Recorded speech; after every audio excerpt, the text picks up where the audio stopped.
ডিব্রুগড় স্কুলে পড়ুয়াদের সঙ্গে মত বিনিময় প্রধানমন্ত্রী নরেন্দ্র মোদীর। শ্রী সত্যসাই প্রশান্তি ডিভাইন ভ্যালি স্কুলের ছাত্রছাত্রীদের সঙ্গে ভার্চুয়ালি মত বিনিময় করেন তিনি।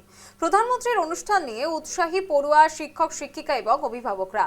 উল্লেখ্য, সেখানে মাদকদ্রব্য থেকে যুব সমাজকে দূরে রাখতে রবিবার নেশামুক্ত যুবা ফর বিকশিত ভারত সংকল্প অভিযানের সূচনা করেন প্রধানমন্ত্রী নরেন্দ্র মোদী।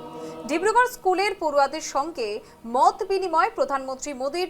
শ্রী সত্যসাই প্রশান্তি ডিভাইন ভ্যালি স্কুলের পড়ুয়াদের সঙ্গে বার্তালাপ প্রধানমন্ত্রীর। অনুষ্ঠানে উৎসাহী পড়ুয়া, শিক্ষক শিক্ষিকা এবং অভিভাবকরা। মাদকদ্রব্য থেকে যুব সমাজকে দূরে রাখতে নতুন অভিযানের সূচনা। ডিব্রুগড়ের স্কুলে পড়ুয়াদের সঙ্গে মত বিনিময় প্রধানমন্ত্রী নরেন্দ্র মোদীর। শ্রী সত্যসাই প্রশান্তি ডিভাইন ভ্যালি স্কুলের ছাত্রছাত্রীদের সঙ্গে ভার্চুয়ালি মত বিনিময় করেন তিনি। প্রধানমন্ত্রীর অনুষ্ঠান নিয়ে উৎসাহী পড়ুয়া, শিক্ষক শিক্ষিকা এবং অভিভাবকরা। উল্লেখ্য, মাদকদ্রব্য থেকে যুব সমাজকে দূরে রাখতে রবিবার নেশামুক্ত যুবা ফর বিকশিত ভারত সংকল্প অভিযানের সূচনা করেন প্রধানমন্ত্রী নরেন্দ্র মোদী। ডিব্রুগড় স্কুলে পড়ুয়াদের সঙ্গে মত বিনিময় প্রধানমন্ত্রী নরেন্দ্র মোদীর।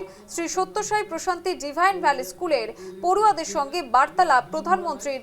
অনুষ্ঠান নিয়ে উৎসাহী পড়ুয়া, শিক্ষক শিক্ষিকা এবং অভিভাবকরা।